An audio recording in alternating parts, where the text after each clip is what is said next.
A very good morning to all of you. Welcome to the day two of the Annual Information Security Summit. I really hope that you had a fruitful and engaging day one. We have an even further intriguing agenda planned for today. And to kickstart the day, we have an even more engaging workshop by Tenable. This workshop is would be deliberating on the larger theme of anatomy of a modern ransomware attack. It would be employing interesting tools like whiteboarding and role play exercise and would be taking a very different approach towards risk based vulnerability management and hardening of Active Directory. In order to commence the workshop and in order to do the honors, let me invite Mr. Shankar Sareen, Head Marketing India and SAC for Tenable. Can we have Shankar on stage, please?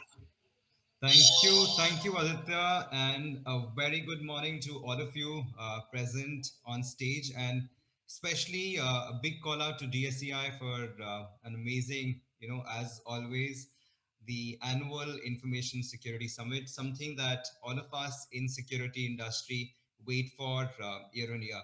So, good morning, gentlemen. Once again, my name is Shankar Sareen, as Aditya mentioned.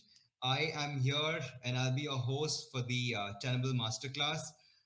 Promise me something that I am very passionate about as a topic.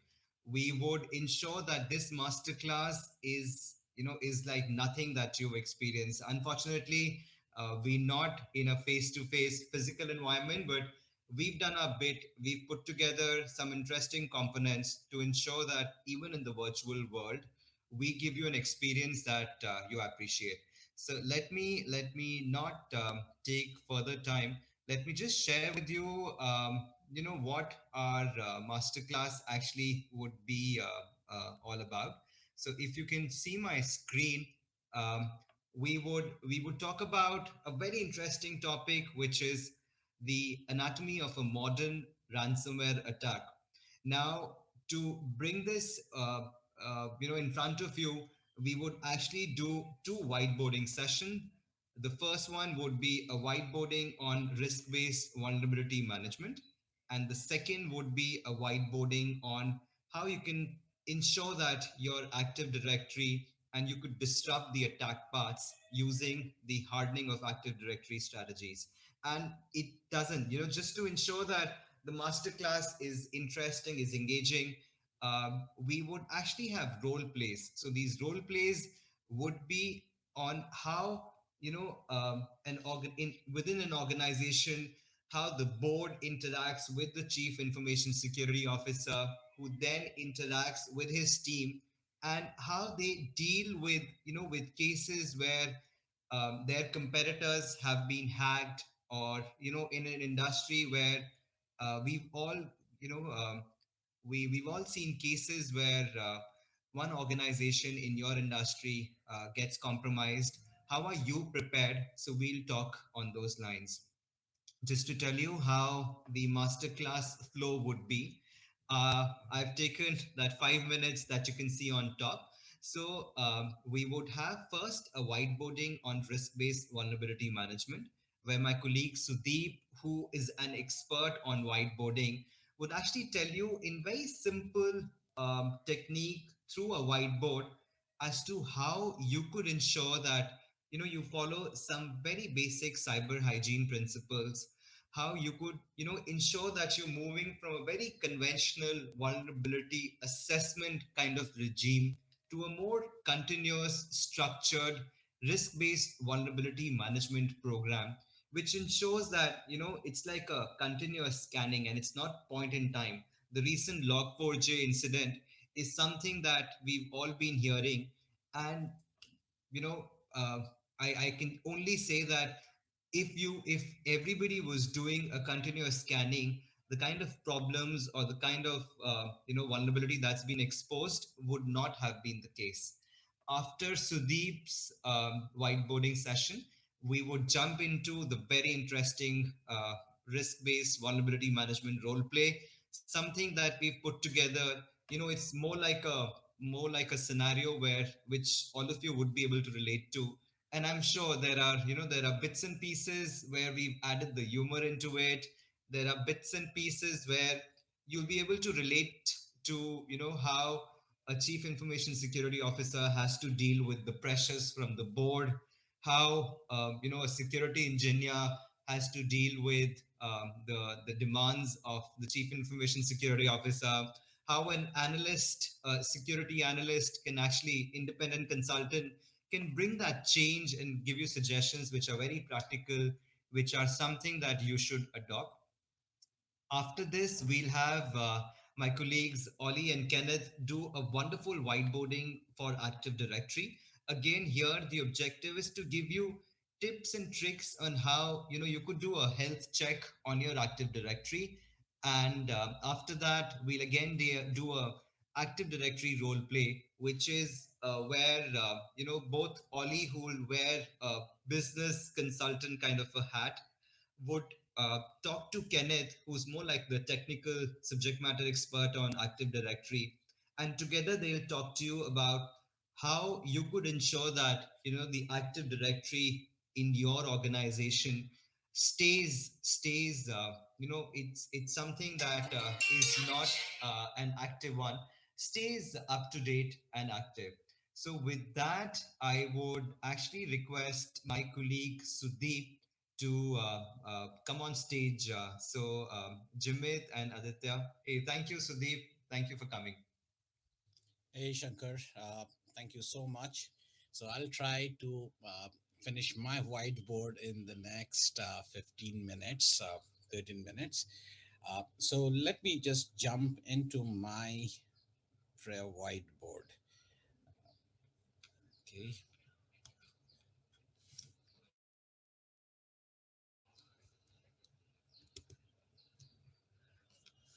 All right. I hope all of you can see my screen well. So we're going to talk about risk-based vulnerability management and how it is operationalized within an organization, right? So with the spirit of a masterclass, I just wanted to go into the more operational aspects of things, which is what we will be doing. So the challenges that we wish to solve using a risk-based vulnerability management, uh, there are many, but three are more important. One is when you look into risk, the smallest of risks, if it is unattended, might be the entry point, right? So the first thing that we will talk about is how do we address the gaps in our coverage when we are looking into risks. Are we ensuring that all the risks that are there within my organization in terms of vulnerability management are addressed, right? So that is the first topic that we will but the problem with that also is that you have a whole bunch of vulnerabilities and whole bunch of tasks that come into in front of you, which is what we call as the vulnerability overload. And to ensure that overload is handled in the right manner, we apply the risk-based approach, right? So whatever is higher priority, higher risk, lower and medium, etc. Important, urgent. There are so many such kind of categorization that you can do on risk. We will see how that overload can be managed through the risk categorization. But the risk categorization itself is quite a difficult task. Right?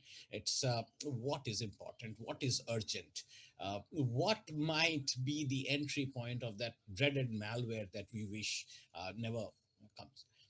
Now, all of these are challenges, and all of these challenges are the underlying principle that we're going to focus on in the thing is the governance that we are going to put into place, the measurement structures that we're going to place, the process that is needed to address these challenges in a proper manner, right?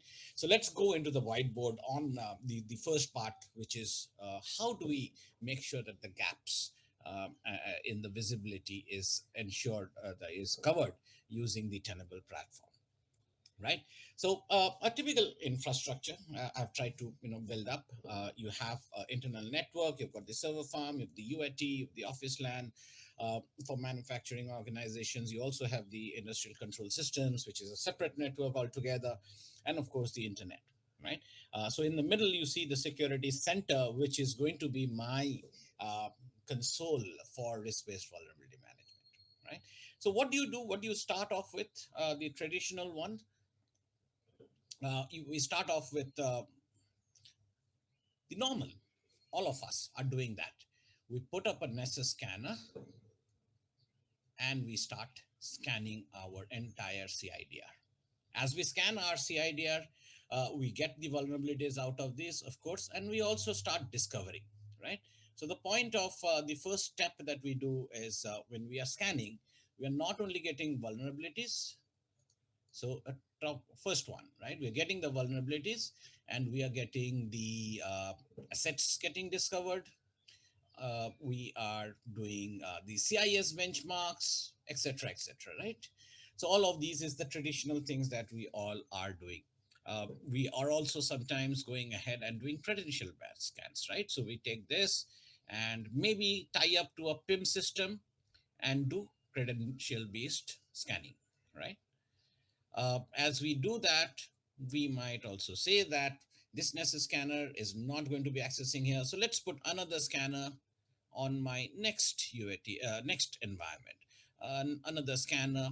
So as you build more distributed structure, you will put Nessus scanners across all your different environments. And not to forget, you want to see how it looks like from the outside world. So you will go ahead and put a Nessus scanner out there in the net and start scanning it from there, right? So we do have the scanners which are available on the Tenable cloud, and you could use those Nessus scanners to start scanning. Now, so that's the first assessments that we are doing.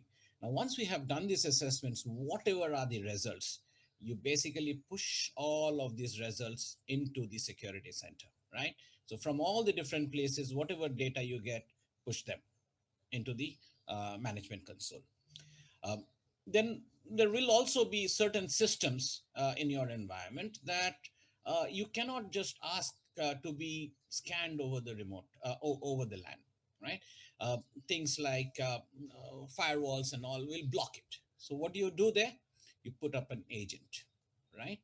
And as the agent is put in, the agent can do the scans internally and send the data back to the scanners or the Nessus managers, in fact, and then onto the Nessus managers back to the uh, NM. Let me put that, and that NM can send the data back to this. If you have a golden image from where you are spinning up new servers and all, and you have the agent installed, that's the best way. As you come up with a new server, you put the agent as it gets commissioned, and then the whole scanning can continue starting, right? So the first thing you did was the normal remote scan. The second thing you did was the agent scan based scans. Now this is really good even for environments which is office LAN where your desktops are outside your network, right? So you could have an agent sitting here. Even if it is not within your environment, it is continuously going to continue with its task, right? So that's the part of the Nessus scan, and the second part with the agent scan. Now, the other one which we see that there could be systems which I don't know of, and I'm not scanning at this very point of time. When I'm running a scan, it's point in time. And then there comes up a new server out there, and I don't have an agent here. I don't have, the schedule in which. So what happens? This guy is going to come up and it is going to talk on the network, right? It is going to talk on the network. So what I could do is I could put a passive scanner here, Nessus. Let me put this PS, so passive scanner, and this is going to look into all the traffic that is flowing between the servers. And if this new guy is trying to talk to, let's say, another server here, I'm going to tap into the data on the switch, right? And look into this particular traffic and say, hey, I see a new server here. Okay, let me so many plugs. So I will look into this network traffic and say, oh, I see another new server. And he's talking on a certain, I'm looking into the traffic. I can actually scan the traffic and find out if there are vulnerable traffic that is there, or the way they are talking, the software which they are saying. I could fingerprint that and say, oh, okay, this is not a good software that is talking. There is a vulnerable software. So I can take that passive scanner to not only discover new systems as and when it comes up, which is continuous. I can also be looking into vulnerabilities that it has, right? And that passive scanner again will push the data back to this guy, right? So the third thing that we talked about is looking at passive mode, which is of course always on, right? It is always on. That's the infrastructure, the vulnerability that we are looking at across different infrastructure elements in a passive manner. Now, as we look into these, we also know that there are a bunch of other systems which cannot just do infrastructure level scanning. For example, uh, web applications, right? Web applications needs dynamic access testing. So what we have done, we have created a separate scanner which we call as the web app scanner, right? And we will scan on the based upon the web application OS top 10, let's say, right?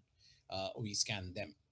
Then there are systems like containers or the cloud thing, right? So containers are there. So we built a new scanner for that, which we call as the container security, or today we have renamed them as cloud security, because there's a whole bunch of other things that we need to be doing in terms of scanning the configuration, the scanning the Helm charts, etc., that is needed for my cloud environment. And in fact, here we could be talking about things like cloud formation templates, which can automatically discover which are the systems in the cloud that you have.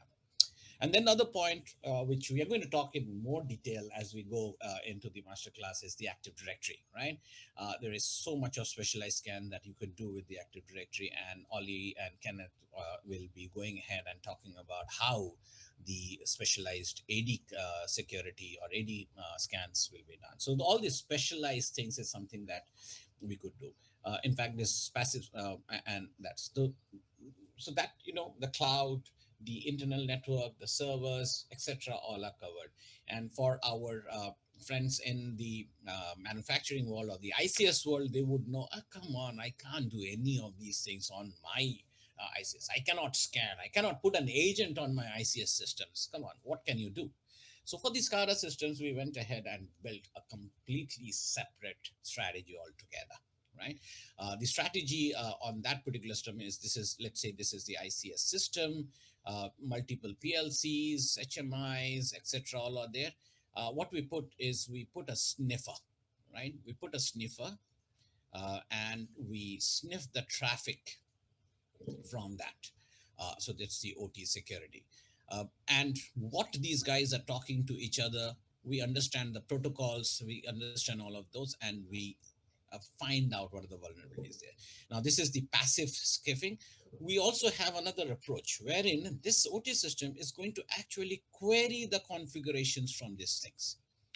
When I query, we call this the active scanning, right? We query the data, the configuration that is running on those systems, and that gives us the information that is so important for me to know whether the configuration on that system has changed abnormally or unintentionally, and it has become a vulnerable system, right? So here on the SCADA part, we go ahead and do configuration checks, or what we do is configuration analysis, in fact, and see that this doesn't look, or and of course the vulnerability stuff that we do on that, right?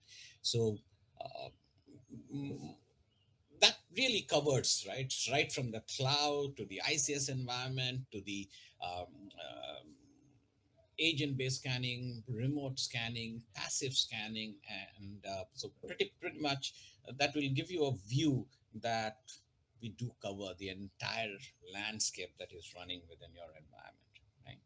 So to summarize all of these, lots of thing. It's looking a little messy. So let me just go on to what would look like. So we've got the agent scan, we have got the remote scan, agent scan, passive scan, and the specialized scans, and of course the OT configuration scan. Right. I have a few more minutes before I think. So that's the coverage. Now, once you have the coverage, we talked about the process, right? Now, let's look into what is the integration that Tenable should be, or any vulnerability management system.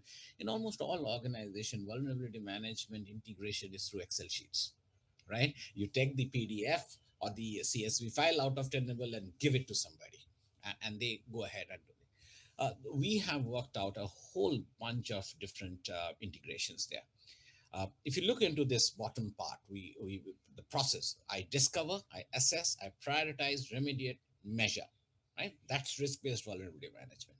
Now, while I'm doing all of these with the Tenable platform, what all more can I really do on the discover part, right? The first and foremost thing, who is the authoritative data source for your assets? In most organization, that would be your CMDB, right?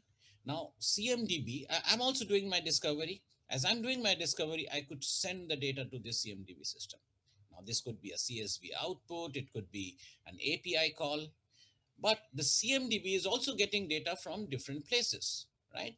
And based upon now that data can be pulled into Nessus, into Tenable through API calls. Now, this, in fact, a lot of organization actually does this particular reconciliation almost on a daily basis, weekly basis, to make sure that what the discovery that Tenable is doing is supplemented and uh, pushed into the CMDB system, right? Then there are things like on the cloud. The cloud or AWS or Azure, they actually have different formats. For example, I could use the cloud formation template to say what is running today in my environment, the cloud environment, right? And that data could be pushed into Tenable, and that could give me assets. There are other integrations like the MDM. The MDM system could be saying what are the mobile devices that are within it. Now, all of these could be data that the discovery part of the risk-based vulnerability management could be seen. So already we have talked about cloud integration, MDM integration, CMDB integration, and these you could do it through APIs or it could be SSs. And once you have done the assessment, you could you of course the assessment is pretty internal to most of the work that you would want to do will happen within the thing, but still you might want to send this data out as reports to, let's say, your GRC system, right? Or it could be your SIM system, and for the information, so that whatever is assessment risk system, you could send that assessment data for overall risk governance to this. Prioritization, you could say that okay, the prioritization has to be from a business context, so you could take that business context from, let's say, your risk registers, right? From the GRC systems, from the business guy could go ahead and say what is important, right? So that prioritization from an asset criticality perspective can come from different places. Again, this could be API based, or this could be simply click on the screen, right? So this is on the screen of the Tenable system, and then you could do this. Now, remediation, that's a very, very interesting part, right? So there's a whole bunch of remediation that you want to do. First of all, patch management.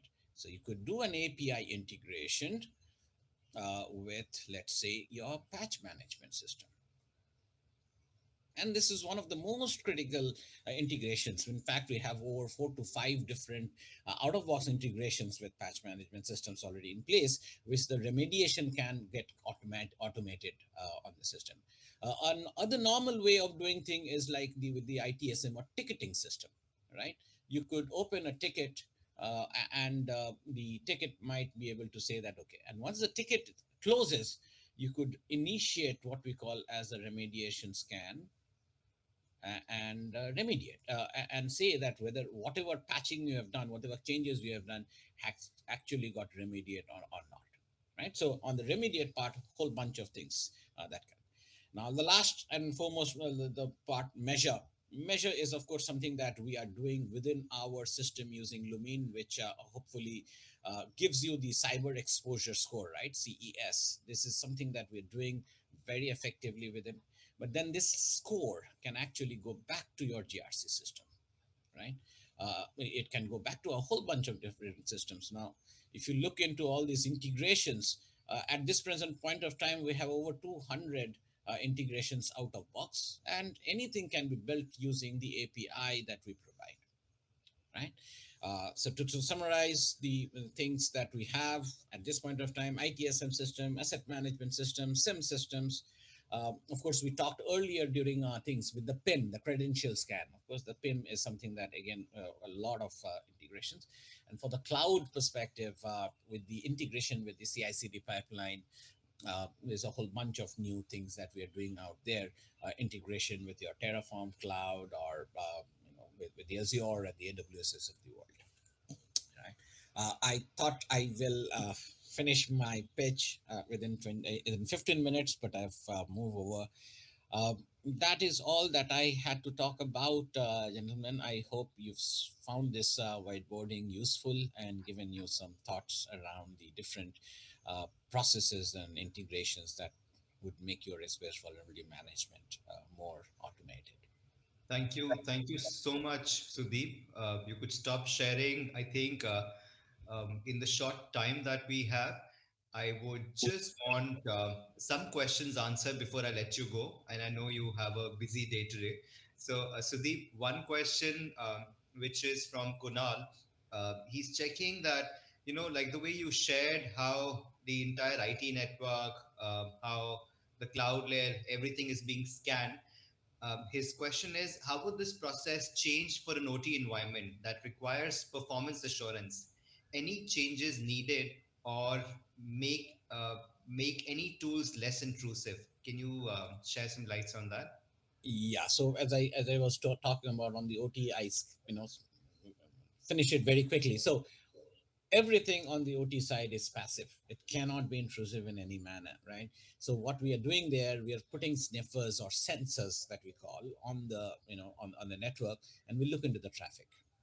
And that is how we find out the vulnerabilities. This one which we did, which is active query, it uses native commands, which means the commands that your operators are using, we use exactly the same commands so that it is not introducing any foreign element into that system. So it's again non-intrusive because doing exactly the native thing. So one active query which uses the native language for me to talk, and the other one is network sniffing, which gives me how these systems are communicating and what they are communicating. And mind you, on the OT side, there's a whole bunch of network which is unencrypted, right? So we get quite a deep insight into what is going on that part of the world. True.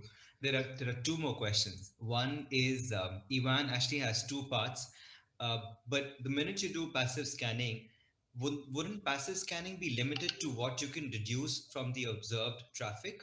And Absolutely. his second part is, I have read that you do configuration checks for the PLC in your white papers. Do you also cover server and ICS network equipment configurations?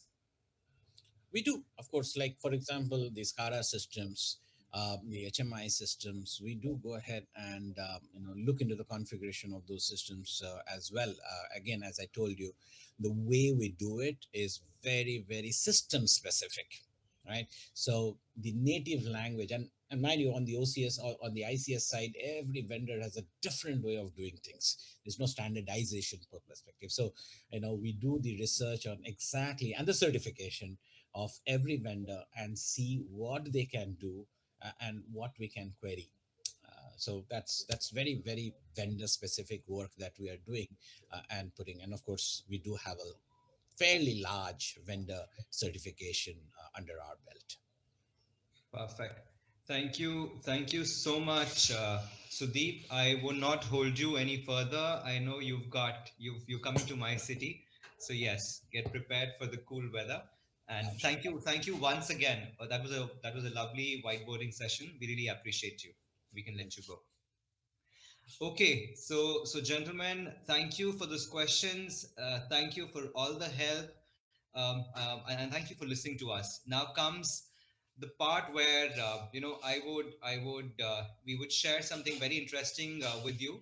But before I do that, let me just build some context as to what this is all about. So I would just share my screen, share with you just a scenario so that you can then appreciate what this session is all about. So what we've done is we'll share with you a role play. There are three or four main characters in the role play.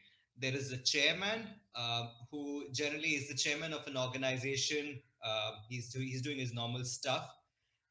There is obviously a chief information security officer in a security event, DSCI, AISS. We cannot, let go of this persona. And obviously, we've also taken help of a cool dude, independent security consultant who is the Mr. Know It All. So the chairman is a very straight jacketed, in his formals, a kind of a person who has to report and communicate with the board. The chief information security officer is the one who's taking decisions around, the security budget, is responsible for the entire, security posturing of the organization. And the independent security consultant is somebody who's, giving a kind of a, an outside in view or a very neutral perspective. So that is the three personalities that you would see in the role play. And the scene is that all the chairman and the CISO, they all work with the Imperial Bank of Commerce, and their nearest competitor, Nobel Indian Bank, has been compromised, has been hacked, and there's been a ransomware attack. So with that, let me request the organizer, Jamit, can we please start the role play if you could help me there?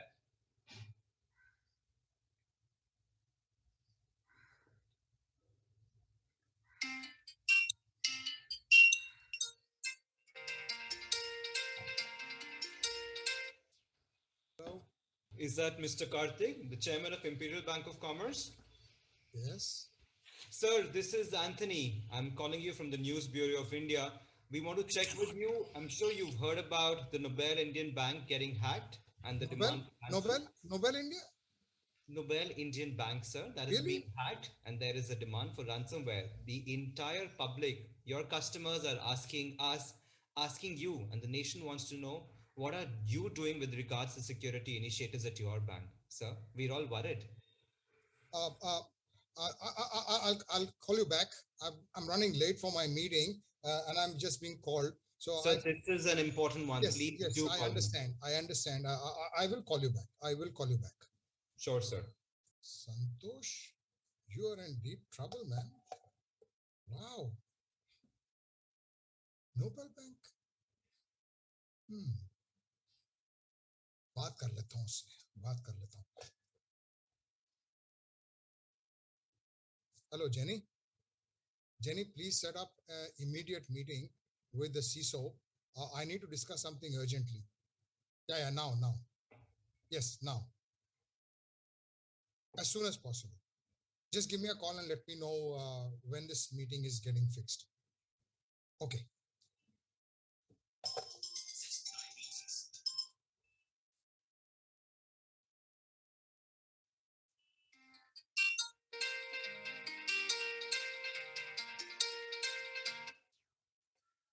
Yes, Jenny. 15 minutes? Okay. Yeah, please tell him to come. Yeah. Yeah, okay. All right. I'll dial in. It's on my Zoom, right? Yeah, okay. Fair enough. Bye. Hey, hi Karthik. Hope you are going good. What's up? Not so Uh, good. Not so good. Have you heard of the Nobel Bank hack? oh yeah, I've heard about it. What about it? It seems that there's a ransomware attack on them. Oh, is it? I wasn't aware about that. But that makes you a little bit jittery regarding It makes me very jittery. So, Mr. CISO, Yeah. what about us? How are we? How secure are we? Don't worry, Karthik. We have it all covered. We have the latest tools from EDR to packet captures to next generation firewall. You name it and we would have it. What's the worry about? I'm sure. Nobel Bank also must have taken all these precautionary measures. I know Santosh, he spent a lot of money on security last year, and he was pretty happy with his state. Um, I'm not sure whether we are completely safe or not. I was just wondering, should we look at bringing in an external consultant to do an outside in view of our security posture? Uh, yeah, that could be a good suggestion because we have a perimeter less environment. And the only concern that, or it's the biggest concern that what we feel today is because of the pandemic, we have a lot of people working from home, and the ad hoc purchases that what we have done in past few months could also be not justifying it. So let's have having a consultant idea would be a good thing. Let's do that. Okay, okay. Let me give him a call and fix a meeting.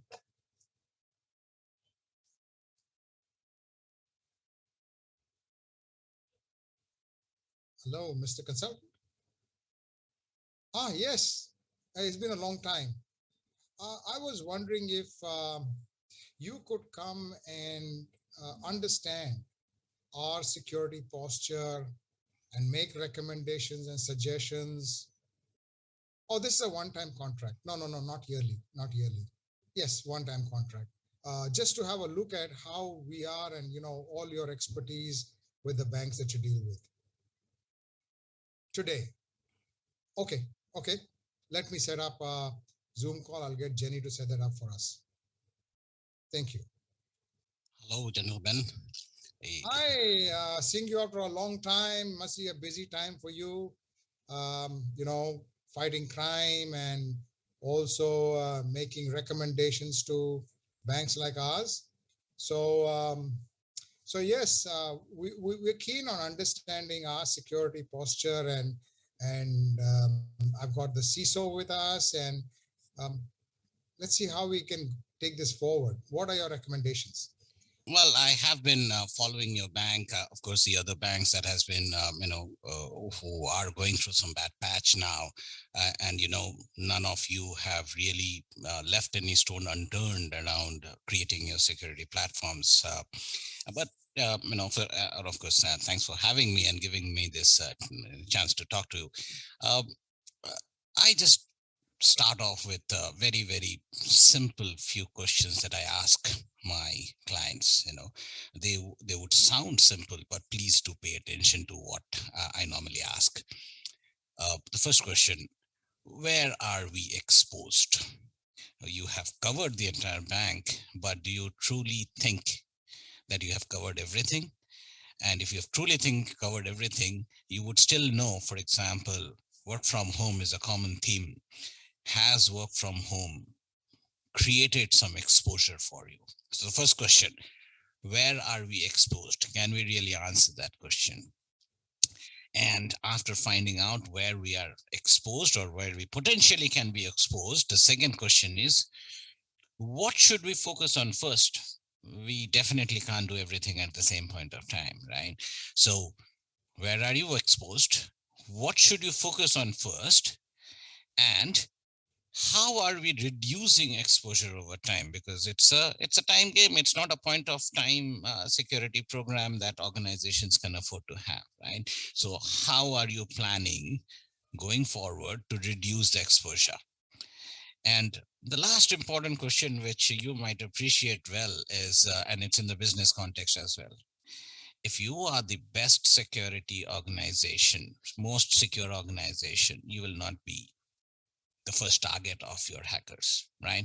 So if you can answer how you compare to your peers, the fourth question, that might give you an inkling whether you will be the first person to get hacked or you'll be a one which followed up, right? So where are we exposed? What should we focus on first? How are we reducing our exposure over time? And how do we compare to our peers? If you could answer those three questions, Mr. Chairman, Mr. CISO, I guess we could start our conversation as to how I can help you. We're keen to understand from you where we are on these. Oh yeah, I can help you with one or two of these. I might have not have the answers for all of them, but I would have some clarity over the few questions that you have asked. So let's take one by one. Since you asked the first question, where are we exposed? I think so. The most biggest concern that has come to me right now is because of the work from home environment and remote workers. We are not covering them the way we are covered with the way we used to cover our users earlier when they used to come to office to work. That is a big concern for me right now. Though we are doing a lot of scanning, we are getting reports on where the weaknesses lies, but still we don't know which to prioritize. So I think so the prioritization is a miss. we don't have an answer that which to be done first, what to be done first, where to be focused upon. How are we reducing exposures over time?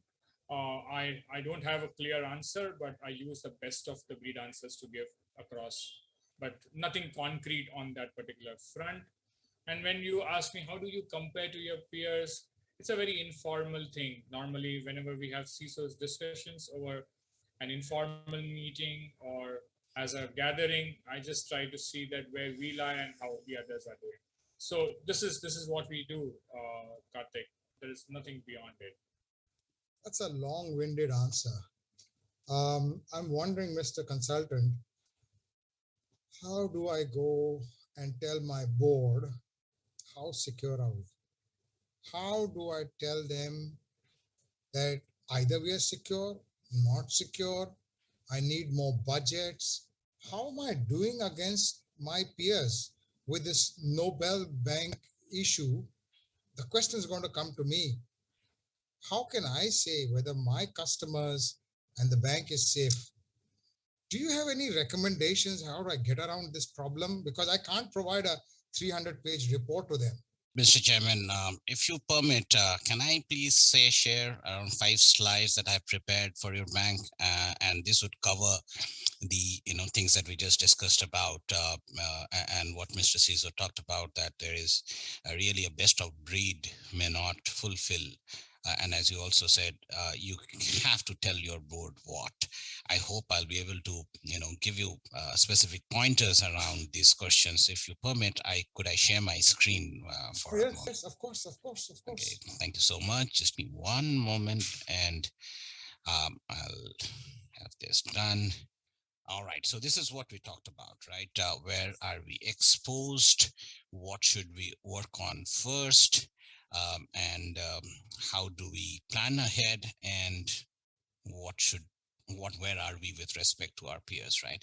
So the first question really is, because we do not really know the entire attack surface of ours, we do have these gaps in visibility. And Mr. Caesar talked about people are moving out, they are there, we have exposure there, right? We just don't have exposure only on our just the desktops. We have exposure on various other things, and we'll talk about a few of those points, how, and once you have a view of the entire workspace, your cloud workloads, and of course, let me stop there. Once you have that particular exposure, you will be deluged with a whole bunch of vulnerabilities, and Mr. Caesar talked about that as well. There's so much to do. You will have a vulnerability overload, and hence the need to do a risk-based approach towards security, which is common, which I'm sure you've heard earlier. Everybody talk about a risk-based approach. You cannot do everything. So there is a huge difficulty in finding out which to prioritize, right? We heard that Mr. Caesar talk about it as well. So that's the challenge. And what's the benchmark today that I will give me a comfort? What is the board going to be comfortable with? What is a benchmark? There is no clear definition of that existing, and I'll hope I will be able to help you with those answers in a moment. So let's delve a little deeper into the coverage. Okay.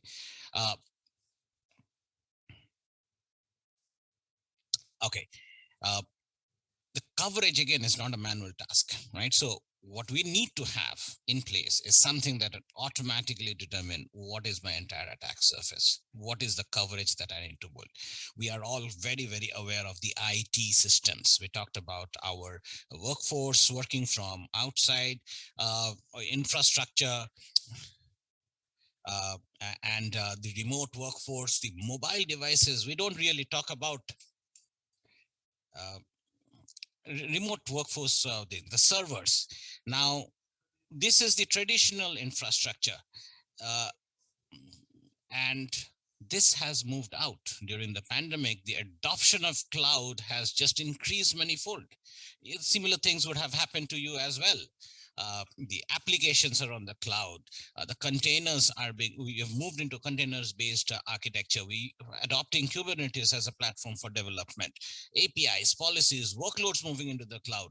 Those are things which has proliferated. Your business data is out there, your critical data is out there, your workforce is mobile.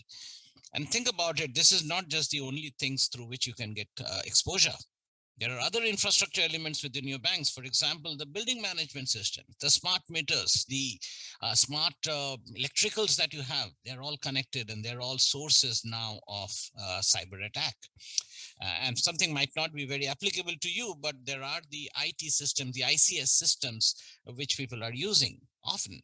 The OT environment, more applicable for the manufacturing team maybe, but think about it, those are also elements through which cyber attacks can propagate. So if you look into it, it's a massive infrastructure which is continuously proliferating, and you need to be able to automatically find out what is going on.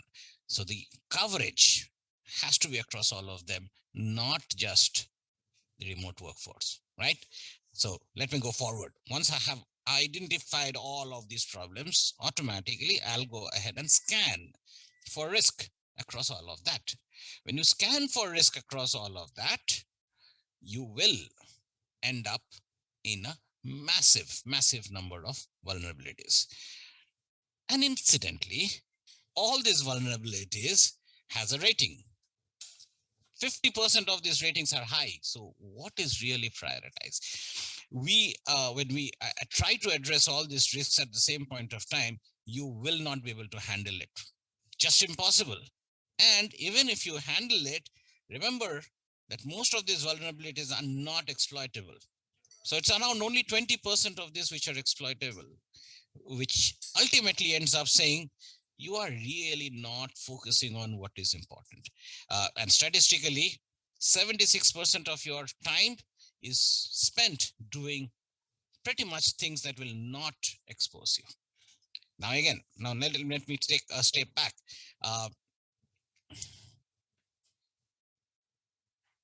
Each of these vulnerabilities are targeting your end systems. And an important bit of statistics, mind you, Mr. Chairman, Mr. CISO, is that all of these are actually 60% of these are actually targeting your Active Directory. Similar numbers could be done for your web servers. Similar number could be done for your workforce, but one single system, which is the Active Directory, can actually get most of it.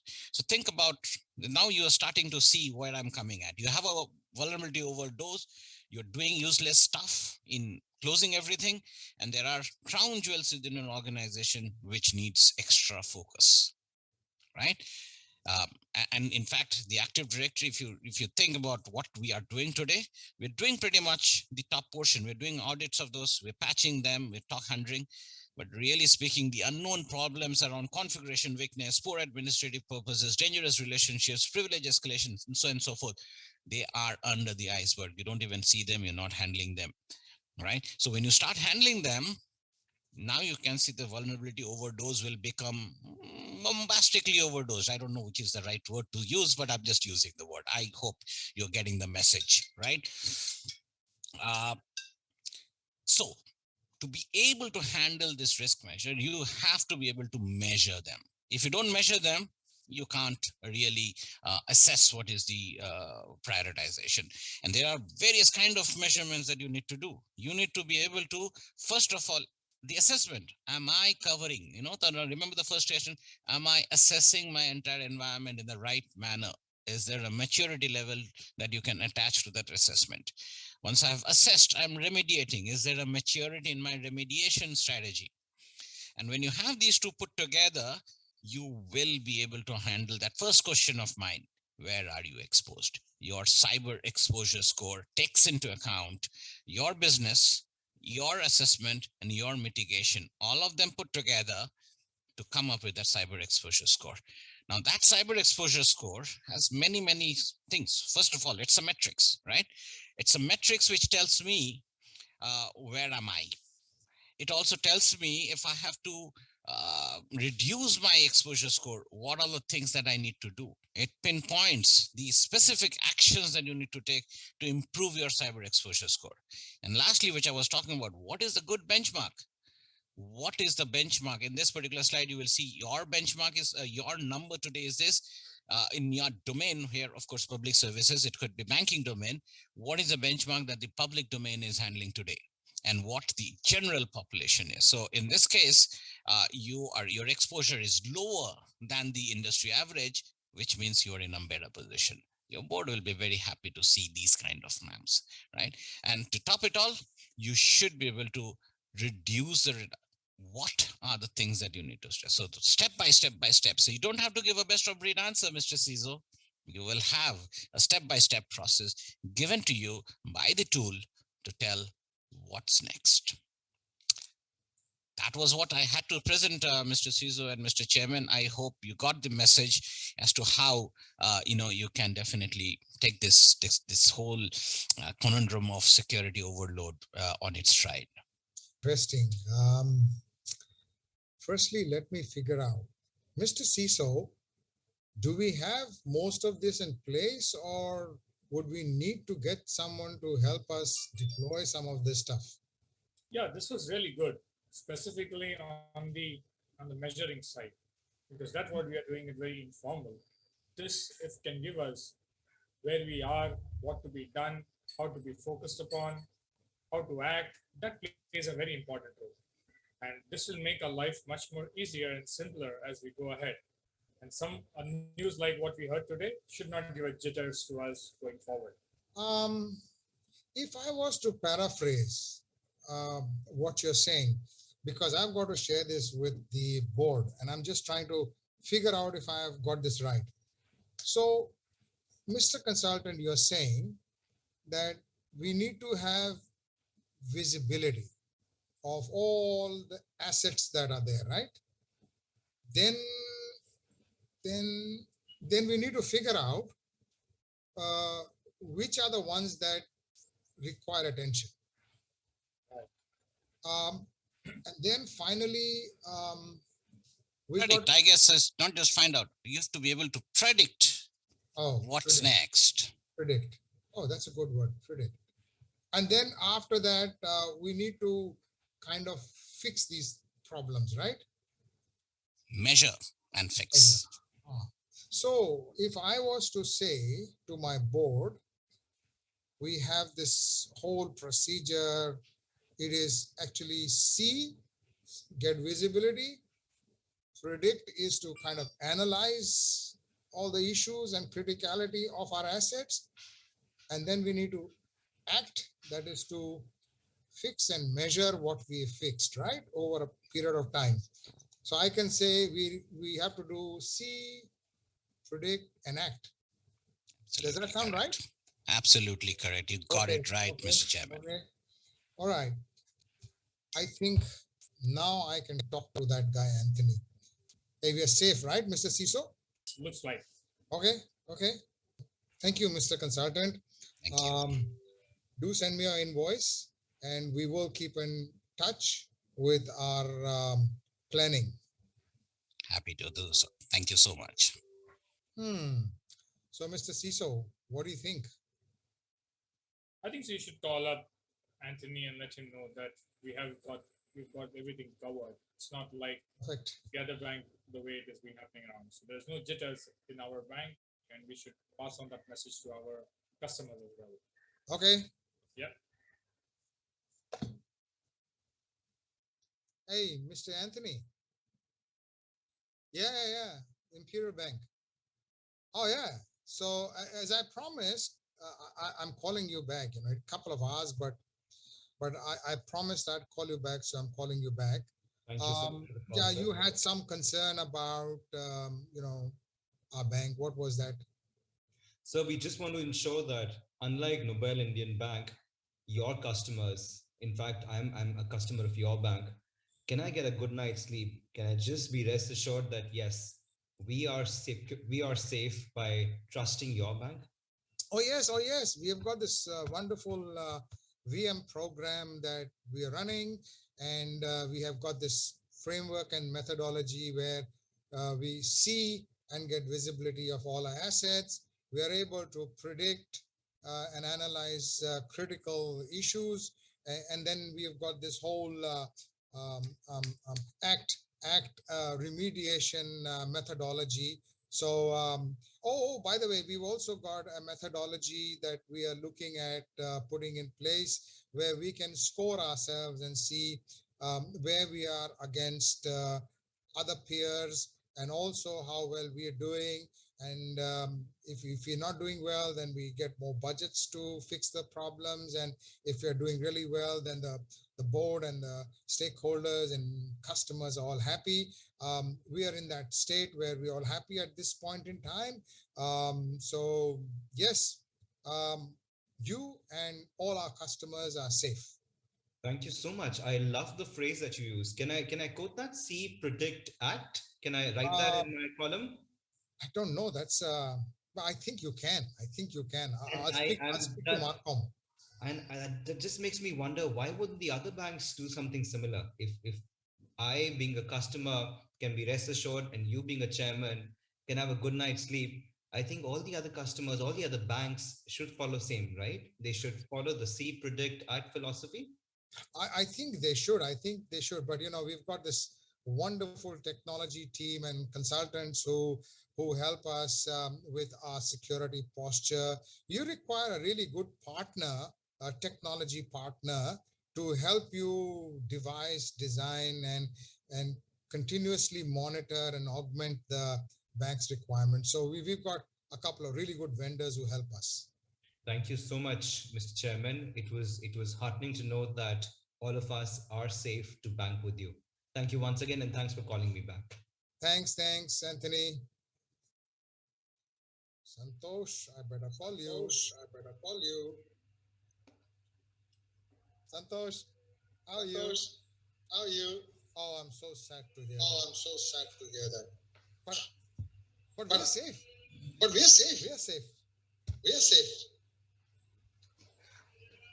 Okay. Thank you to all of you for staying on. I know we are 1 hour into our masterclass, but let me assure you, the most interesting part and the most, something that I've seen so many queries, so many questions being asked, and that's the portion now. So I've got two of my colleagues, Ollie, Kwan, and Kenneth, who are going to tell you and demystify the entire Active Directory piece. So, with that, Ollie and Kenneth, the stage is all yours. I am here. I'll quietly keep answering all those questions which are coming in on the chat. And if there are some questions that need your attention, I'll probably work with you later. So, thank you. Over to you, Kenneth and Ollie. Thanks, Shankar, and thanks to the hosts for this opportunity. Kenneth, you can hear me okay? Yes, I can. Yeah, I can hear you. Great. Please let me know if there's any breakdown in my video or audio. So thanks to the audience in advance. Hopefully you find this next session to be interesting. Kenneth and myself are responsible or in part responsible for the Tenable AD business in APAC. So we are helping Tenable clients ensure that their Active Directory is secure. And we're seeing now that Active Directory is a very common component of ransomware attacks. I assume everybody is seeing on the news almost every month now there's a high profile ransomware attack happening somewhere in Asia. And we're seeing 9 times out of 10, AD is part of these attacks. So we thought we'd put together a role play with a COO. I will play the Chief Operating Officer. Kenneth will be the CISO. And it's talking about ransomware business continuity. We hope you guys find it interesting. Shankar is going to be available to answer questions in the chat. And anything that we can't answer immediately, we will note down and come back to you. So we'll get started. Kenneth will be driving the slides, and we will get moving. Thanks, Kenneth. Okay, so the background, day one. I'm a COO, and I'm aware that a ransomware attack has hit one of my biggest competitors. And this ransomware attack, it not only took down their IT systems, but actually took down some of their OT systems. That were involved in running their business. And I'm aware that this this competitor of ours now is having a DRBCP issue. Some of their business has completely stopped. And I am talking to my CISO, and we're trying to make sense of this problem. Next slide, please, Ken. So, after having a chat with the CISO, we agree that it would be useful for the CISO to collate with researchers and through the CISO's network any findings, any background on what happened to this attack, or to this victim of this attack. And we come together, the CISO, who is Ken, and COO myself, to discuss. Next step. Thank you. So, high-level findings are that this ransomware attack was not a kind of standalone event. The research from the CISO is ransomware now is becoming a very, very common attack approach. A lot of organizations that the CISO knows are more worried about a ransomware attack being an attack that hits them than some kind of state-sponsored attack, simply because it is so easy now for a ransomware attack to take place. As I'm sure the audience knows, a lot of attackers are actually kind of building, self-propagating ransomware. So there's not too much hard work that needs to be done by the attackers. They can just kind of set and forget and run their attacks and get their ransomware into networks, spread that ransomware, and then get notification when this happens, and then they can engage in the process of trying to extract ransomware. The CISO has come to me and talked about ransomwares like Ryuk, which is a very famous ransomware, Revil, which is another famous ransomware, Maze. And the common thread on these ransomwares is they seem to be targeting AD. And the CISO is explaining to me, as the COO, why Active Directory is being targeted by these ransomwares. And we come to the conclusion that, number one, AD is very common. So around 90% of organizations worldwide, whether they be public sector or private sector, are running Active Directory, the Microsoft product, for their authentication system. And as it's involved in authentication, Active Directory is hosting passwords, and it's controlling access to most, if not all, systems within all of these organizations that run it. So the attackers realize, okay, if I can get access to AD, number one, I'm able to hack 90% of all organizations worldwide. And once I'm in to the AD, I'm able to access all of the systems within these organizations. And then further research the CISO finds out is a very common part of AD that attackers are using is the GPO function, the Group Policy Object function. So as I'm sure some of the audience may know, GPO is a function of Active Directory. And as a COO, my understanding is it's really connecting all of the domain joined devices back to the AD. And the CISO will get more detailed, but from a high level, the COO myself, I understand that, okay, my AD is a major target. If the attacker can get into AD, they may also be able to get into the part of AD that is connecting to all of the domain joined devices connected to the AD. That's the laptops, the mobiles, other computing devices that are connected through these GPOs. And GPOs are used, for example, to push out updates. You know, a normal use of GPO is to push out updates across all of the domain joined devices to make sure that's running the right versions of software or whatever. But that ability to push out code very quickly across huge amounts of domain joined devices, we discover is a common part of ransomware spreading. Ransomware attackers have realized, hey, I could use GPOs to push out my ransomware. So once I get into the AD, I can use the GPOs to push out the ransomware and then infect as many domain joined devices as possible and effectively lock them. So it's a very fast way to deliver the AD across an organization, deliver the ransomware across the organization through the AD and lock as many devices as well.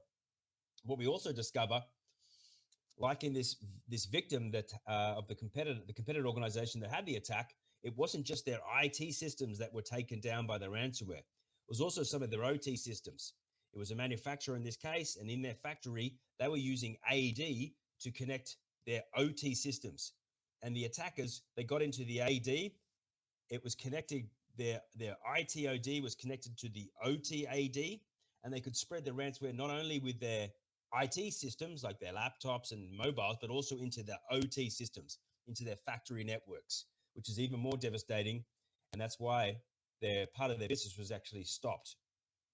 So the COO, myself, and the CISO have discovered, hey, this is a problem. We need to go much deeper. Next slide, please. So the CIO realizes, myself, I need to make sure that I'm advising the board on this. Ransomware now is becoming a business continuity issue. Okay, this is something that can shut down our part of our business or maybe even our entire business. We don't want to be the next Colonial Pipeline. We don't want to be the next Honda.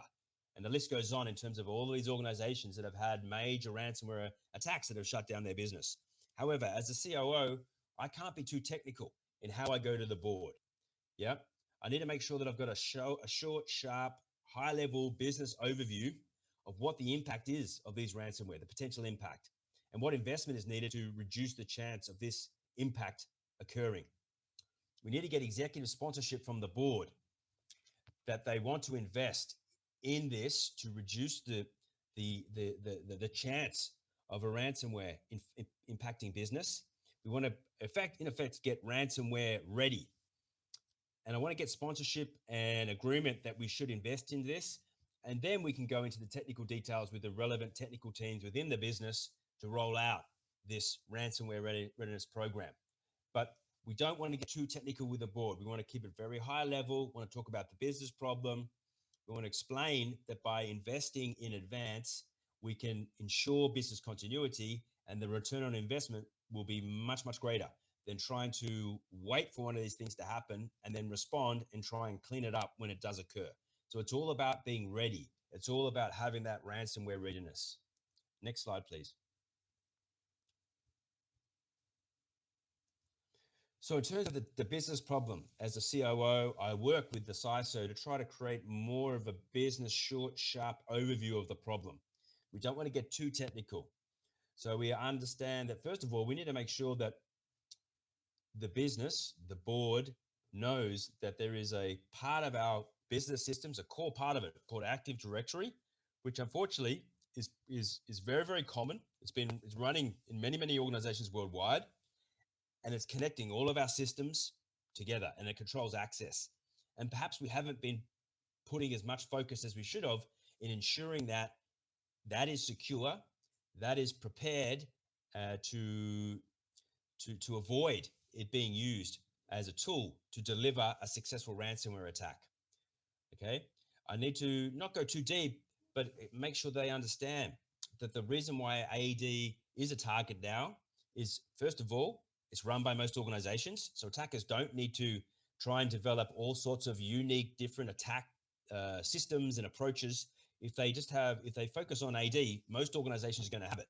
So that means they can normally get access to most organizations.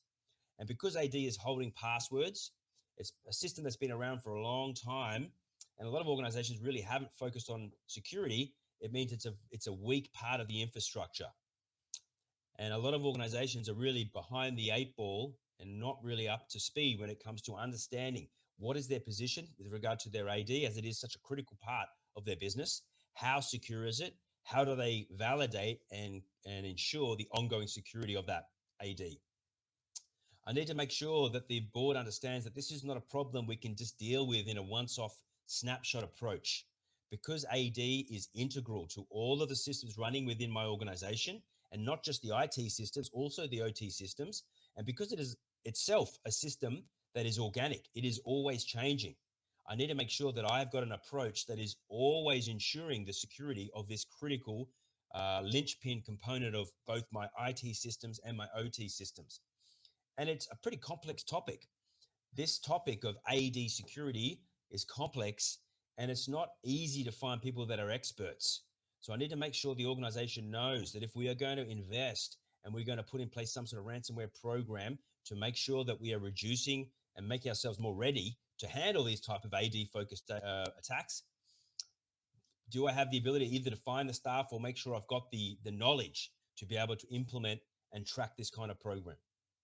And then I need to help the organization understand that this really should be part of our DRBCP discussion, because what we're talking about here, these ransomware attacks, the commonality between them all seems to be AED, right? And the impact in those organizations that aren't prepared, we can just see from the news, is their partial or complete shutdown of their business, which can cost millions of dollars in lost revenue or perhaps millions of dollars in payout and ransom, yeah, to have their systems unlocked. So I need to make sure that the organization see this as a DRBCP component, just like having the other components of DRBCP, making sure that we've got our systems in HA availability, making sure we've got the ability for staff to work remotely if the office has an emergency like a fire or whatever. I need to make sure I've got in my DR plan investment and content and actions that I'm taking to make sure that this core system AD does have some kind of DRBCP, that I am ensuring the availability and ongoing resilience and operation of my AD, because without AD, my business will stop. Thank you, Kenneth. Next one.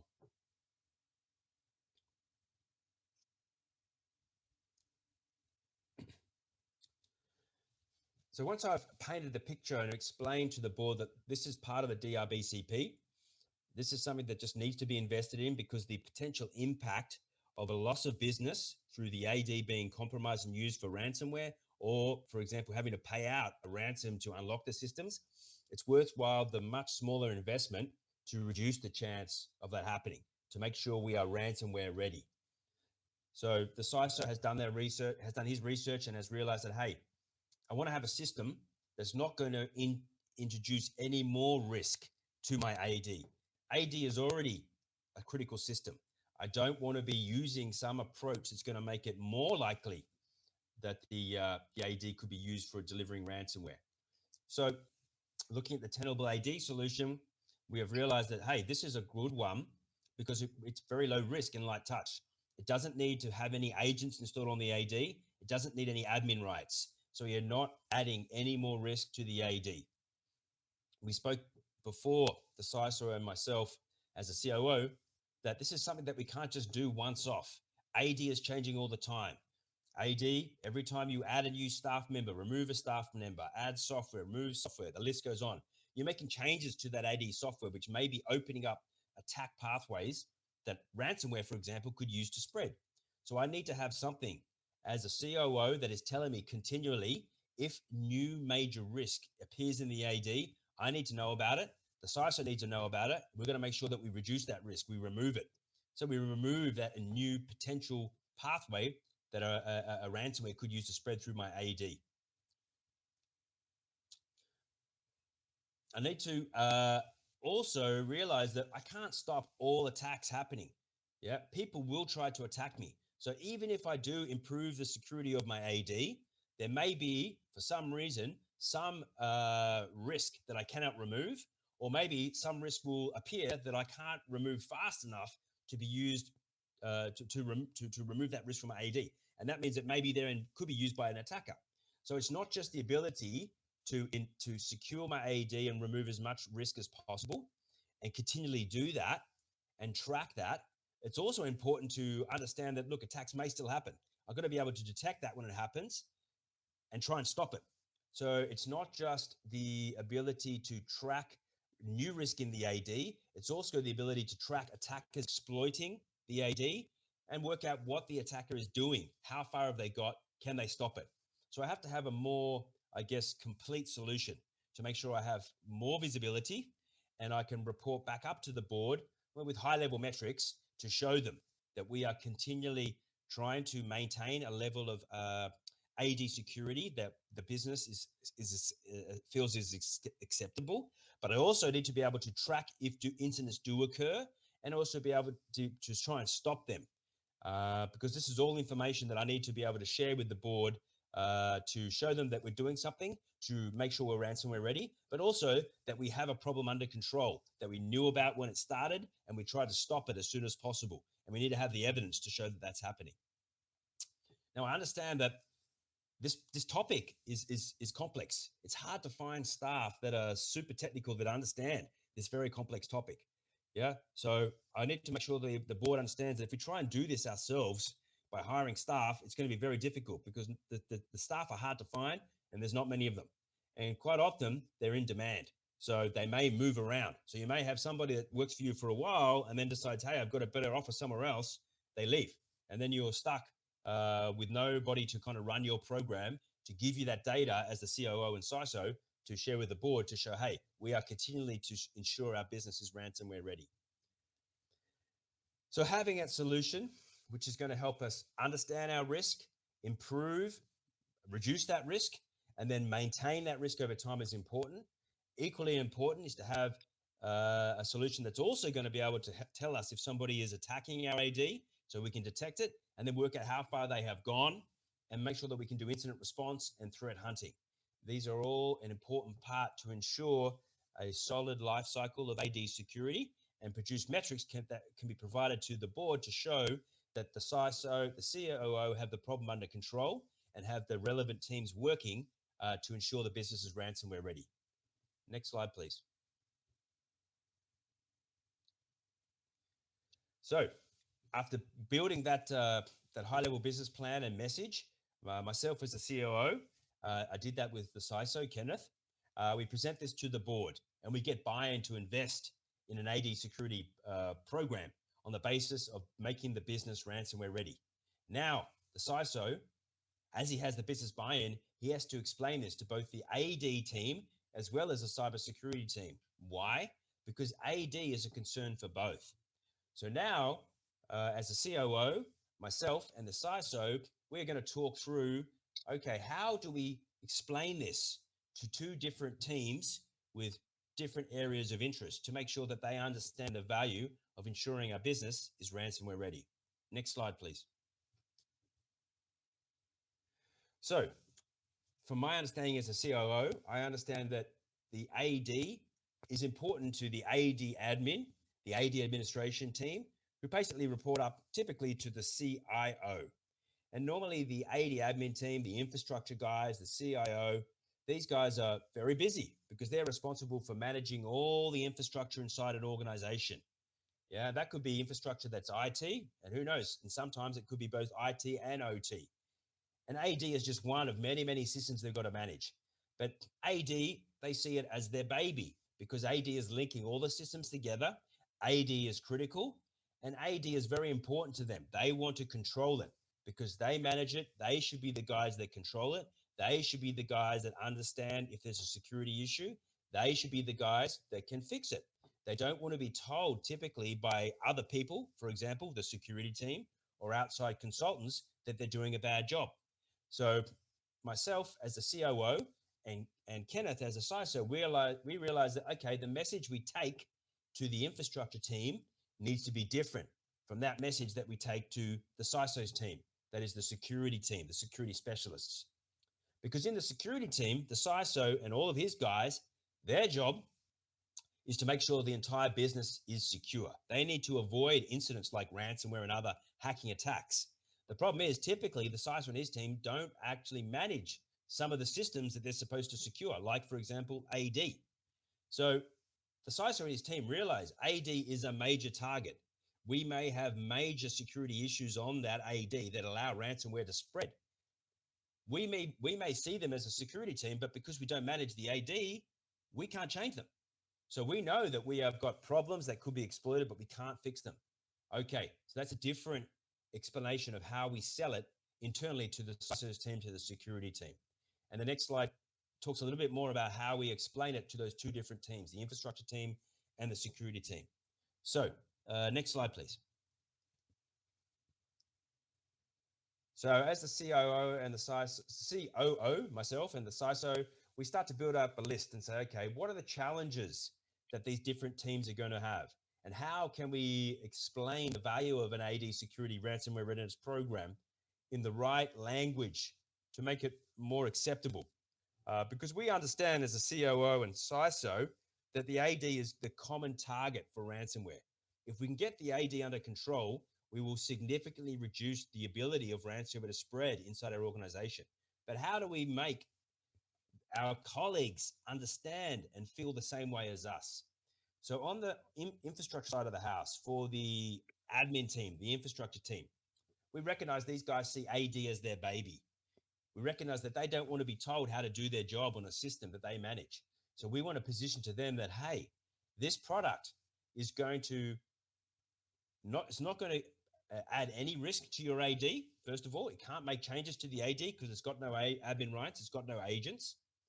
It's actually going to allow you to manage the AD more securely because first of all, it's going to show you where the risk is in the AD and it's going to give you instructions on how to remove that risk. So you can lift the overall configuration level of your AD to a level of security that you're happy with. And then when, as we all know, AD is changing all the time. As I mentioned earlier, when you have new people join the company, you add them, you remove people that leave. If you add software, remove software, and so on and so forth. This can all add more risk. And the AD admin team, quite often, they will be making these changes. They will want to know, hey, if I do something and it creates a way that ransomware can run through my AD, I want to know about it as the AD admin guy because I want to fix it myself. I don't want another team to tell me that, and I don't want that to sit there and then be exploited. So the way that we can sell it as a COO and the CISO to the infrastructure team is, hey, we understand AD is your baby. We know you're doing a very good job to manage it. Let's give you a tool that's going to make it even easier for you to manage it because it's like a guardian angel that's sitting on your shoulder, watching everything you do in the AD, and you will get the alerts. If you create some risk just by a simple accident, not your fault, you will be told about it and you will be explained in the system how to fix it. You won't have a third party doing that for you. So effectively, you can manage the AD more securely. You can make sure that those simple mistakes that are made are rectified quickly and don't go outside of the AD admin team.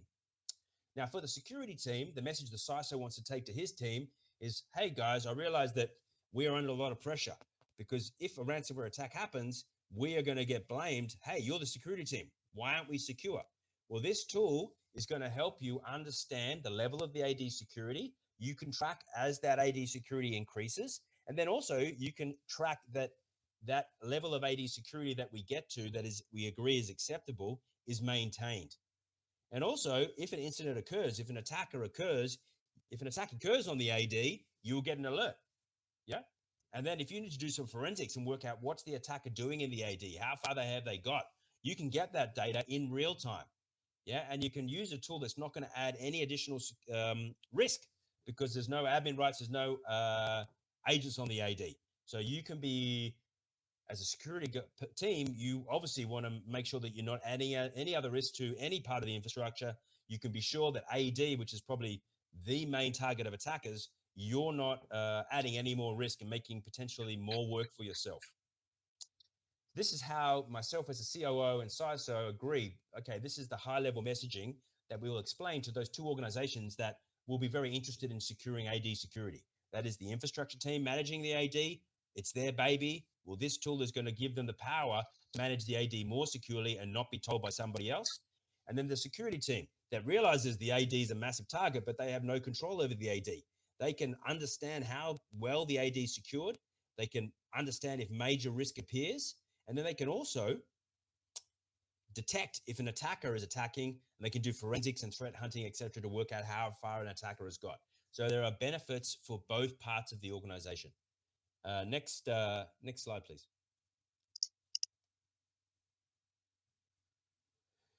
So we, as a COO and CISO, we need also to be able to articulate high level. If people ask us, why is the AD important? What's the threat to me if my AD gets hacked? So we realize that, look, there are different things because AD is linking typically all systems together. We've got our internal IP issues. We've got contract issues. AD is very often used for advanced persistent threats. Attackers will quite often put backdoors in the AD so they can come back whenever they want. losing control of a particular system or having it locked by ransomware, as we covered already. We need to make sure that within the organization, people realize that, look, AD gives access to our employee data, customer data. AD is essential for monitoring security events. If we're a regulated organization, we've got individual user data. Obviously, we've got to make sure that's protected. If we're talking about health, obviously, you've got to make sure privacy data is protected. We've got issues if you've got IoT systems. Quite often, AD is linking to them. And then you talk about financial organizations. If they're interconnected, you've got inter-party risk. You've got connecting to third parties, etc., that you could infect if your AD is connected to their AD. So it's important to make sure that we understand and we can articulate to different organizations, people within the organization, and also to our partners, suppliers, etc., why it's important to have an AD security strategy. Next slide, please. So now that we've got the business buy-in and we've as a COO and the CISO, we've agreed what are the kind of core messages to take to the infrastructure team and the CISO team to explain why we're investing in this ransomware readiness program for AD as part of our DRBCP. The CISO is preparing to be able to go a little bit deeper to explain in more detail to the infrastructure team and the security team some of the complexities of AD security, why it's important to have some kind of tool that's going to make it much easier to secure this program, this software, because it is such a complex topic. It is changing regularly, and it's very hard to find staff that really have a deep knowledge. So to have a solution that is always on, that is continually improved, and that can go very, very deep out of the box without need of human intervention is going to make everybody's life easier from the infrastructure team and also from the security team. So over to you, Mr. CISO, Kenneth. Right. Thank you, Ollie. So before I move on, just go back here a bit. Right. So there are a lot of, as a CISO, we definitely want to know the current threats in the network. So we actually, as a CISO, we actually have a very regular threat intel and threat intelligence sessions from different vendors and from all the FSIZ that we join as well. So here are some of the top few AD misconfigurations or ransomware delivery methods that our team and the researchers has gone through and compiled. And this is based on some of the real world example that the vendor from Tenable has shared to us, and also from different type of vendors that they shared to us. Obviously, we need to reprioritize our work. And we also did a quick assessment on our Active Directory network as well. And these are some of the top few configurations that we found in our company network at the moment. So I've gone through some of the studies, and we want to make sure that all teams within the company, regardless whether they are from AD infrastructure teams or from my own team on the security team, we want to be in the same page, and we want to be understand and also have the same level of risk assessment on all this configuration as well. So the last thing we want within the organization is that the AD admin do not agree that this is an issue, whereas my team from the security would want to push that and to no end, right? So if my team is trying to push everything up, then the AD team from the CIO reports do not agree with that, we are not doing a good job in explaining it, then it might be a waste of time. So what I would like to make sure that we understand is our top concern with delegation. So there's a lot of words here, but essentially we just draw it out so that we have the same understanding among everyone. So basically in Active Directory, there is a term called the delegation. The delegation is a way to impersonate someone. So let's consider that we have a system in place. We'll call that, we call it a PC. I just call that an HR application. And then we do also have a database in place as well, right? We call this as HRDB. Okay, so one of the things that we want to ensure when it comes to security. Obviously, we are a very security and privacy focused company. We want to make sure that only the specific person requesting for data from database have access to his or her own data, right? So, for example, let's say the CEO is trying to retrieve some of his financial statements and payslip. We want only the CEO be able to go through. We only want him to be able to go through the HR website and retrieve the data from HRTP. So in this case, we are letting this HR application to impersonate the CEO to retrieve the data to him, right? And that is because in Active Directory, we have a feature called delegation. That's all made possible by a feature called delegation. So delegation enable the HR application to impersonate someone to access data belongs to them and pass it back. So there's a risk here to all my teammates in the call. There's a risk here because if this HR application, since it's also exposed to the internet, is compromised, let's say this application is compromised by an attacker and there is a malware or ransomware attached to it, then this HR application is on the whim of the attacker. The attacker can reuse it, can go through the HR application and impersonate whoever they want in the organization.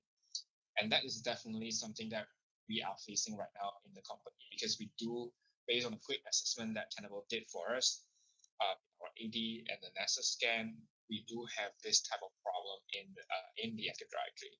So the risk here is we have about 100 different computers being able to do delegation. And these computers are exposed to the internet as well. Any of these PCs or workstations or servers that has been targeted by an adversary and under control, they are able to impersonate our CEO to retrieve sensitive data. They are able to impersonate a domain admin to inject backdoor in the Active Directory. And that's something that we do want to avoid when it comes to AD security. So hopefully that makes sense to my fellow teammates in the call. That's one of the top priority that we want to make sure that the AD are not do not have. There are tons of different solutions that the Tenable AD team has given us, whether it's permanent fix or temporary fix. They have done a good job in giving us the POV report. I've attached that in the email that I sent earlier as well. Right. So based on what we have discussed with the Tenable AD team, there is a short-term fix that we can do, right? So we can do a few things by making sure that while we are implementing a permanent fix, there is a few short-term fix that the team from Tenable AD suggested. So amongst them is to protect this user. All the sensitive users within Active Directory should be protected, and there is a way to protect it, right? So there's a way to protect privileged user in Active Directory. It's called to declare this user as sensitive and not delegatable, right? So there's a feature in Active Directory that can declare someone that is sensitive and not delegatable. So that's one of the short-term fix that Tenable AD team has suggested, and we hope that that the AD admin would consider that as a short-term fix while we implement the long-term fix, which is to change the behavior of this application, right? So that's one of the things that we wish to get understanding among the team implementing and secure our data. So the next thing which we have found based on our scan and assessment by the security office is that we do have a lot of service account with privilege, and we have talked to the consultant from Microsoft and Tenable AD as well, and apparently a lot of these accounts and service accounts do not require actual privilege. There are a few guesses why this is the case in our network. environment. One of them is when we provision a services and purchase a software. When we deploy it, we grant them a privilege. Once it's being done deploying, we either forgot to remove them from our system, or we just let it be without any oversight. So one of the example that we have is very recent when we procure the finance system for the finance department.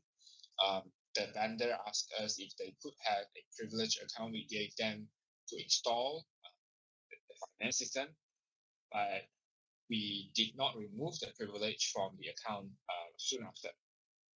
So that's one of those things that we need to work out the processes of how we grant privilege, any expiry date that we need to have when we grant a service account to those vendor as well. We need to work out with the plan with the infra team as well as security team what is the appropriate time frame for a privilege to be alive for a service account. So among those suggestions from the consultants, there are also the advisors, because for when I first hear about the service account with privilege, I do not understand what's so bad about it. Right, we have privilege account. I understand that we should limit the privilege account, but apparently it's a very serious issue, and this is how they they they explain to me. So in essentially, we have services in the organization, right? Services, for example, HR services, finance services. We have training services, and so on and so forth.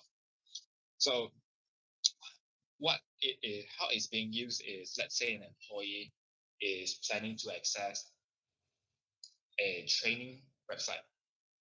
So he want to visit the company training website, which is say it's academy, right?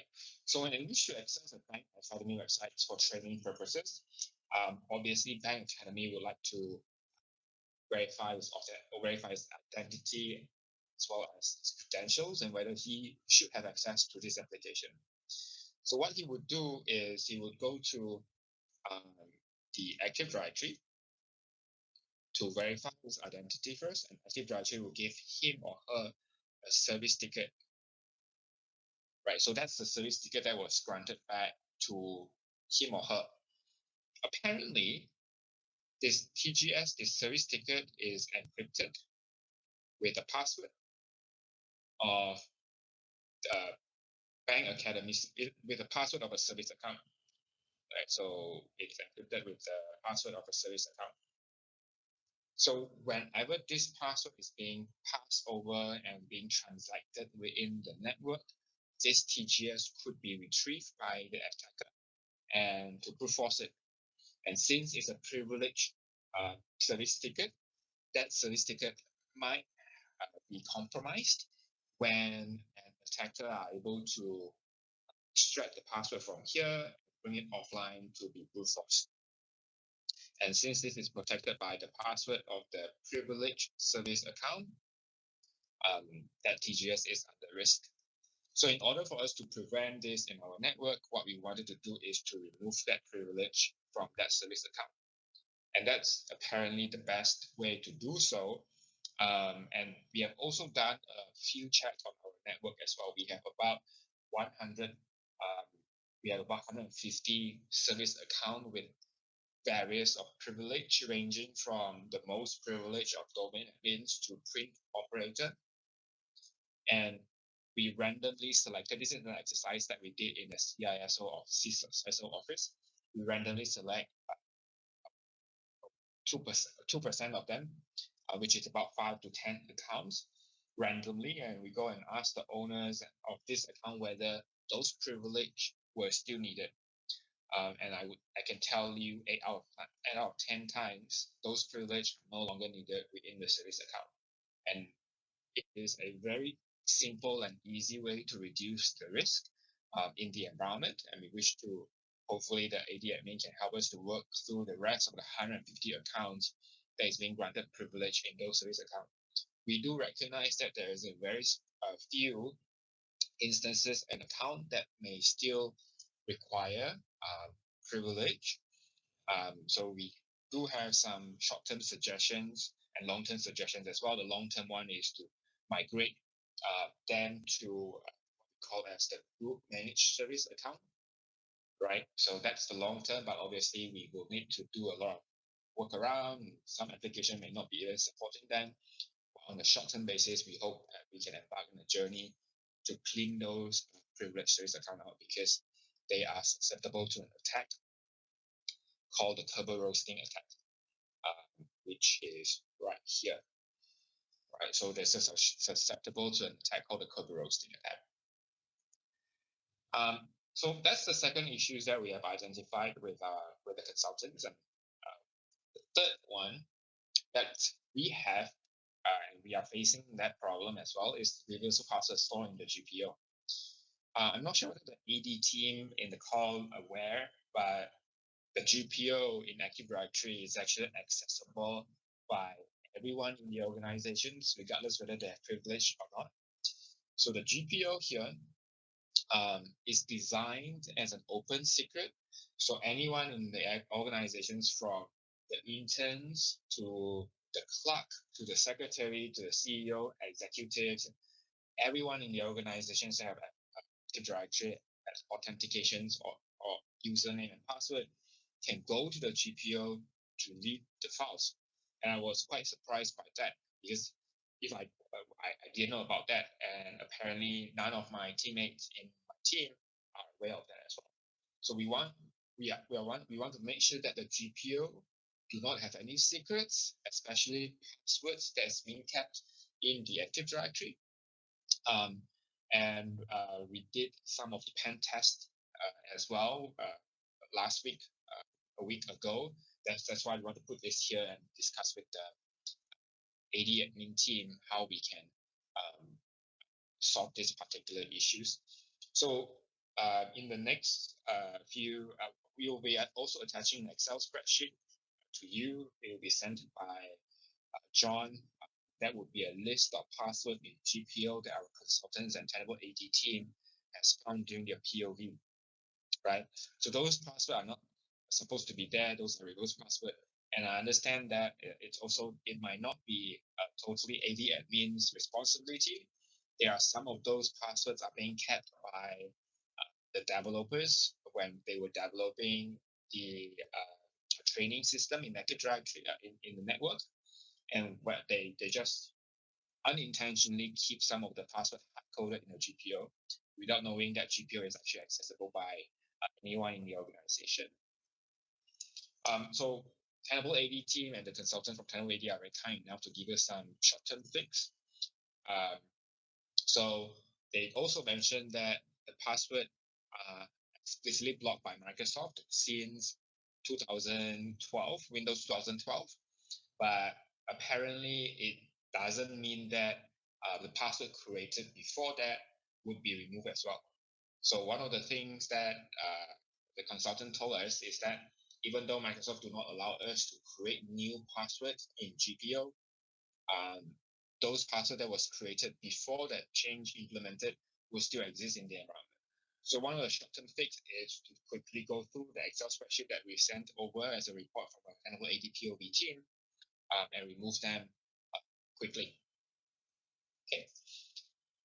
So another thing that the POV has found for us is there's a lot of native admin groups members in AD as well as some random users that exist in the Active Directory that we do not know who they are being present in some of the native admin groups membership.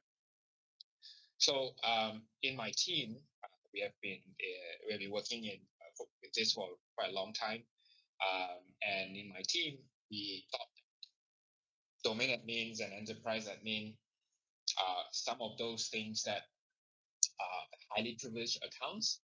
And sorry, just go through this one, right? So that domain admins and we always understand that the domain admins as well as the enterprise admin are some of the highest privileged accounts. Apparently, that's not the case. We have talked to the consultants as well. We have get some understanding and some knowledge from the team, and thanks to them, we now understand that in Active Directory, there are 10 different types of other security group that are considered as privileged account as well, especially print operators. So what we have found out is in our environment, for some reason, majority of our users are print operators as well. And the risk with this print operator is they will be able to install print driver in the domain controllers. So that's something that we really, really seriously need to review. A random users in the organizations that is capable to install printer driver in the domain controller is not an issue that we should not. Is an issue that we should be closely monitoring and try to find a fix for that. I understand from the AD admin team previously is that it is meant to allow the user to install a printer on their own workstation, which makes sense. But by granting it a domain privilege for print operators, we are also unintentionally giving those users the right to install print driver on the domain controller as well. And if those accounts get compromised, they can be used to install malicious driver in the domain controller. So that's seriously something that we need to work out. The intent is great because the original intent is to give users the right to install driver, especially during this pandemic and everyone started to work from home. We want them to install print driver. Makes sense, but there are a more logical way to do so rather than giving them a blanket print operators in the domain, right? As usual, there are some short-term fix that they gave us in the Active Directory. So hopefully the team have some understanding. We have done some POV and pen tests with Tenable AD previously, and these are some of the suggestions they gave us. We have gotten a lot of training from them, and that helped us to explain to the team the importance of it. So thank you for your time. Right, Oli. Thanks. Yeah. So we had a successful dry run of the technical explanation the CISO was going to be prepared to give to both the CISO's team and the AD admin team. Then we thought it would be good just to be prepared for questions we might expect to come from either the AD admin team or the security team when talking about the topic of AD security. So this slide here, and perhaps Ken, you can just bring up the various points. So we thought that it might be likely because our organization is pretty complex. We've got a SIEM, we've got various security tools kind of feeding into the SIEM. If somebody says, hey, this AD security solution you're talking about, like what SIEM solutions can the platform integrate with? Will it work with our SIEM? So we checked with Tenable AD, and they confirmed that yes, it uses syslog protocols, so it can integrate with a wide variety of SIEM platforms such as Splunk, ArcSight, QRadar, basically anything that can ingest syslog. We also found that Tenable AD has API output as well as like support ticketing, so it can connect into like ServiceNow or Remedy or other ticketing type systems. We thought another question would be, hey, our company already has an audit of the AD every year. Why would we go for this kind of solution? We thought it would be useful to make sure that we could explain to both the AD admin teams and the security team that, look, AD unfortunately is not a static piece of software. It is organic. It is changing every minute. And in a large organization, you might see 50, 100 changes in your AD software every minute, because every time you authenticate, someone authenticates, that's a change. Every time you add a user, remove a user, software, hardware, etc., these are all changes. So if you're only doing an audit once a year, then you have 50 changes on your AD every minute. You can imagine that between those two audits once a year, there may be lots of bad things happening on your AD. You have got no idea. Going back to the SIEM question, we thought, well, we know that our security team has tried to do a little bit of AD security with the SIEM. So they've created a couple of rules in the SIEM where they've got the AD event logs coming out of the AD into the SIEM. They're doing some detection. What happens if the security team says, don't worry, we're already doing that? The CISO, with his research, he realized that it's not just a couple of different misconfigurations that attackers can use to do damage on the AD. There are literally hundreds. So if you want to do AD security with a SIEM, you're going to have an AD security expert that knows every single one of those hundreds of dangerous misconfigurations. They have to know the event log unique to each one. Then you've got to have a SIEM expert create the SIEM rule unique for each unique event log. As you can imagine, it's very difficult to find AD security experts and SIEM experts to work for you full time. So you're probably going to have to find a consultant. That consultant is probably going to be very expensive, and the amount of work and time it will take, it could be lots and lots of money. And then every year you're going to have new attacks coming because attackers realize, hey, AD is the best target. So attackers are doing their own research. Researchers like who present a black hat or whatever, these guys want to show how smart they are, have new attacks. So they're also publishing new attacks. And then Microsoft normally every couple of years is mentioning new dangerous attacks on AD and attack pathway misconfigurations. So you're going to have to pay somebody every time there's a new attack to do the research, work out what's the attack, what's the event log, and then have somebody create the SIEM. Obviously, it's not really effective or efficient to do this kind of manually. You want to have something that's going to just be improved and be able to deal with these new attacks. Then finally, attackers now realize most people are trying to use SIEM to secure their AD. So they're doing attacks that don't create enough event logs to be detected. So there are certain attacks like DC Shadow, for example, which is an attack that won't be detected accurately by event logs. So you won't know what the attack is actually doing in your AD database. So for this reason, we wanted to be prepared to make sure clients, our staff understand, hey, it's good to have a SIEM, but a SIEM is not an effective way to secure AD by itself. And then we thought, hey, the AD admin team might say, well, this tool is great. It's telling me that I've got AD risk, but can it fix that AD risk? We want to be prepared to answer that. So we, as the COO and the CISO, we want to make sure we're not creating more risk on what we think AD. We think AD is the most sensitive system. So we don't want to give admin rights to anybody, right? So because this tool, Tenable AD, does not have admin rights, that means that it can't make changes in the AD. Okay, that's good, because we don't want a tool making changes in our AD unless we have validated first. Because as you know, some business apps may actually need certain configurations on the AD. And if you have a tool that automatically makes changes in the AD, you may break a critical business application at a critical time, and then may also have a massive business continuity issue. So we want to make sure that the AD team is not scared. Don't worry, we cannot change the AD. We cannot add risk to the AD.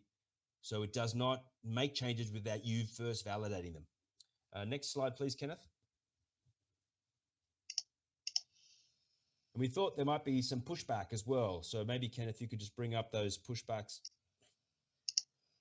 So we know that our company is a very big Microsoft user. Obviously, Microsoft creates AD. Microsoft has some AD security offerings. So we need to be prepared. And what we realized is, hey, if Microsoft creates AD, can they be the only company we rely on to secure? I mean, it's maybe a conflict of interest. The company that creates the tool, can we be 100% sure that they are going to tell us everything bad about their own software? So it's always good, we thought, to have a third party that kind of validates what we're already getting from Microsoft. The other issue, when we dug a little bit deeper, we realized that Microsoft's offerings, unfortunately, were kind of limited. They either did audits, which were good, like a snapshot audit. The problem is it wasn't continually auditing. Yeah, so I had to pay Microsoft to come in every week and do an audit. It's expensive, but then also it's not telling me in real time when new risk appears on my AD. But then they also have some products they call Defender for Identity. It used to be called ATP, before that ATA. These are what are called UEBA solutions. And I did my research and I realized, hey, these tools actually, they're only going to raise alerts when an attacker is actually doing something. And most of the time, the attacker is going to be using a misconfiguration. So the only way to stop them is to remove the misconfiguration, which takes time. So if the only time I know about it is when the attacker is using it, maybe that's not the best way. Maybe I want to be able to see these dangerous misconfigurations and remove them before an attacker can use them. So as a COO and a CISO, I want to be able to explain, hey, I want to have an approach of proactive AD security. I don't want to rely only on snapshot or reacting to attacks, which is what I can get from Microsoft today. I want to fill that gap and have the ability to, first of all, improve my AD configuration and then maintain it in real time moving forward. We thought, hey, I know our organization spent a lot of money on EDR, XDR. Why can't they do this? Well, EDR and XDR are great, but the thing is, it's focusing on the endpoint. There is no EDR that is looking at as many dangerous misconfigurations on AD as Tenable AD, who are looking at over 200 at the moment.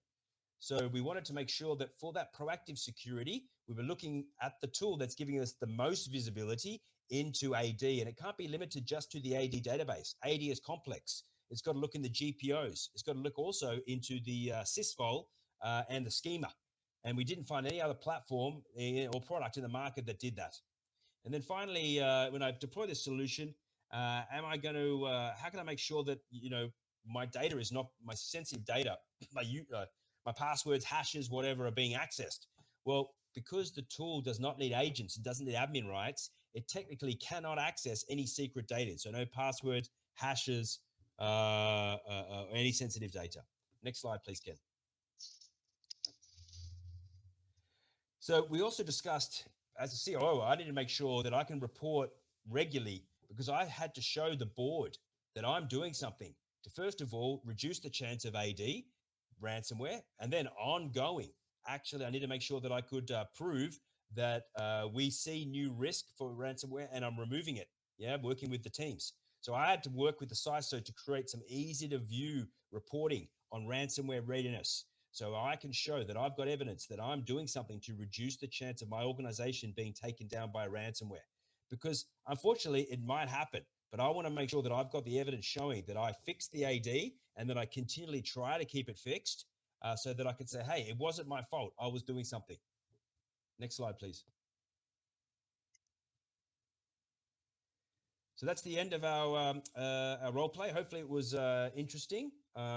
We have we would like to offer you guys. We're more than happy to provide a free Active Directory health check. We can help you understand if you are vulnerable to these ransomware main attack pathways that Kenneth was talking about. Things like the dangerous delegation, etc. It's a very quick and easy way to find out your level of risk. Over to you, Shankar. Thanks again for the opportunity, and thanks, Ken, for your support. Thank you, Ollie. Thank you, Kenneth, and thank you to all of you, all the participants. Thank you for staying, and thank you for listening to us.